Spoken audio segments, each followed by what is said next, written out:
happy early Halloween.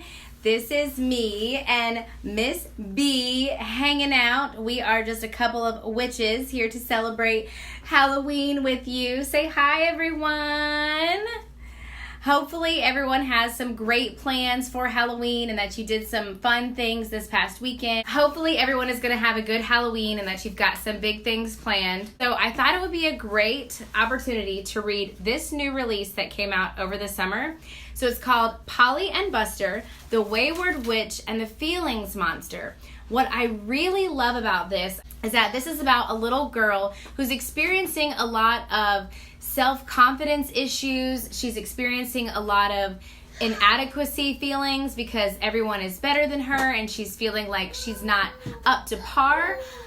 It's also really great for those who are interested in Harry Potter because if you are into witches or Harry Potter or all things magical, this will be a great story for you. So this is Polly and Buster and the Wayward Witch and the Feelings Monster. We'll go ahead and get started. There are pictures in this one, but of course not as many as you would have in a picture book.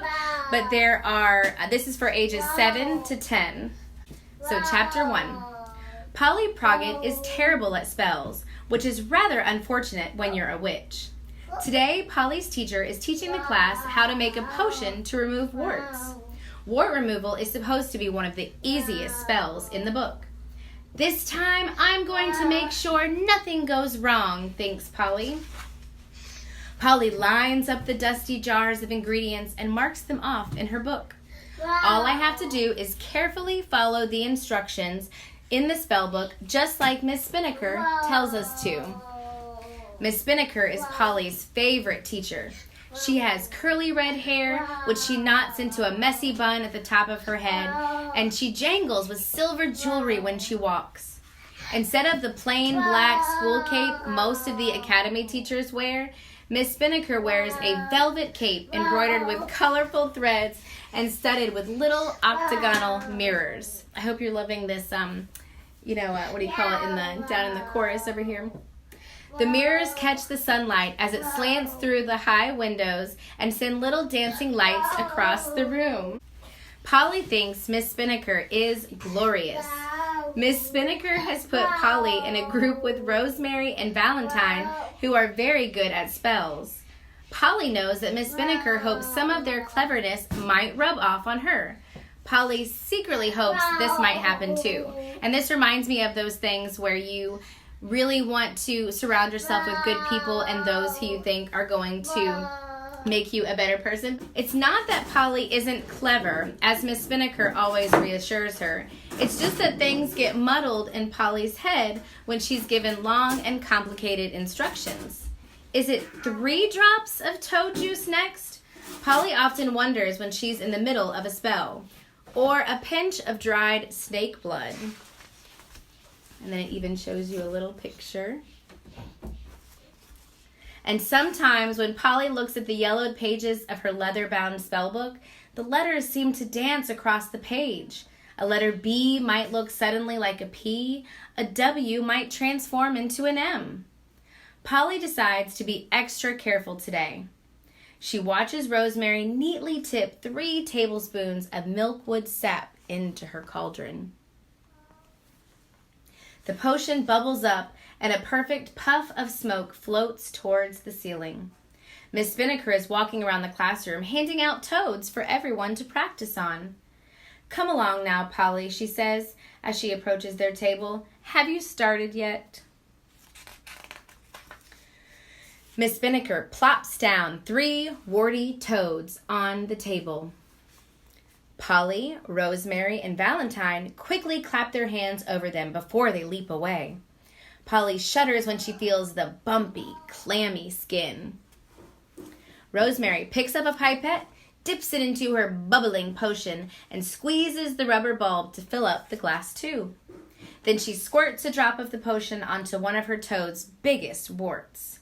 At first, the wart bubbles up into a clear blister, but then it pops, shrivels, and disappears. I love their descriptions of this. Good work, Rosemary, Mrs. Spinnaker says, and she wanders over to another table. Polly peers down at the spell book again and chews the inside of her lip. She can't remember if she has already sprinkled in the newt crystals or if she is up to the bat flakes. And does TSP mean tablespoon or teaspoon?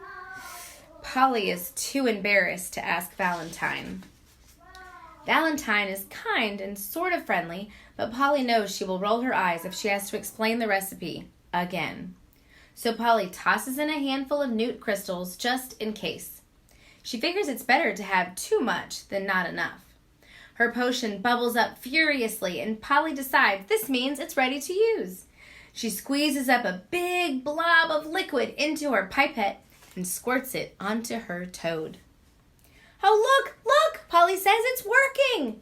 The warts on the toad's back begin to bubble up and blister. Good work, Polly, Mrs. Spinnaker says as she hurries over, bracelets jangling. But as they watch, the toad keeps on bubbling and bubbling and bubbling until its slimy skin is just a great mass of warts. Ew, Rosemary says, hopping backward in disgust. Her toad leaps off the table. Mallory and Willow, who are working at the next bench, rush over to see what all the fuss is about. Willow slips on Rosemary's toad as it hops across the stone floor. She falls against Boris and Walter's table, and their cauldrons wobble precariously, then crash to the ground. Oh, I bet you she is so embarrassed. The warlocks spring backward, but splashes of the foaming potion spray their trouser legs. Polly watches in horror as the uniform fabric dissolves where the potion has hit, and splotches of warts begin sprouting on their legs. Mallory snorts in laughter. Look what you've done, Polly, and now your toad is ready to explode. And it's true. The poor creature is twice its size and has begun frothing at the mouth. Everyone, look what Polly has done to her toad, Mallory yells. Oh, poor girl. The other students rush over to Polly's table. Escaping toads leap about the classroom. Polly feels a fiery rage boiling inside her. All Polly can see at that moment is mean Mallory Halloway, laughing her head off at Polly for ruining another potion. And before she can take a breath to calm herself, Polly has flung her loaded pipette full of wart potion at Mallory's face. Polly gasps when she realizes what she has done. But of course, it is too late. Mallory's pretty skin is blistering into warts all over her face. Mallory claps her hand to her cheeks and screams. At that precise moment, Polly's toad explodes. What? Bits of toad splatter everywhere. Wow. Can you imagine what that must look like? And how sad for that poor little toad.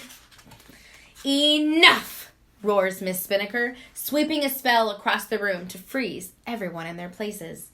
Even the hopping toads are caught mid-flight and plop to the ground. The students stand fixed, eyes rolling toward their teacher until she has released the spell and they can move again. Boris, Mallory, off to the matron's office, Miss Spinnaker says firmly.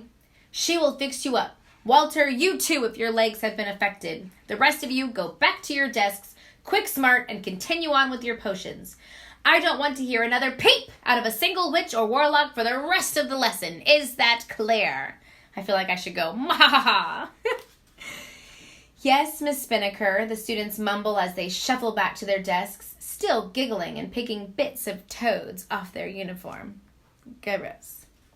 Mallory shoots Polly a nasty look as she leaves the classroom, whipping her long black plaits over her shoulders. And Polly, Miss Spinnaker sighs, you will stay behind after class to clean up this mess. Yes, Miss Spinnaker, Polly says, her heart as heavy as stone. Now she has disappointed her favorite teacher yet again. No matter how hard she tries, Polly just can't seem to do anything right. Oh, so unfortunate for little Polly. However, the title of this book is called Polly and Buster. So in chapter 2, that's where we meet someone who is going to turn her life around for the better. So that's why I did mention it's not a scary story. It's more of a sweet story about being motivated by those that love you the most and being happy in your own skin and what makes you important in the world. I hope you also noticed that they talk about dyslexia, which I think is such a great topic to talk about because not a lot of people know about how prevalent dyslexia is. And so this bringing up that topic is just a great way to help children understand that they are absolutely normal in whatever learning ability they have. So with that being said, me and Miss B want to wish everyone a happy Halloween, and hopefully you are having fun this week and enjoying all of the fun costumes. Hopefully everyone has a great week, and I look forward to seeing you next week. Have a great week, everyone.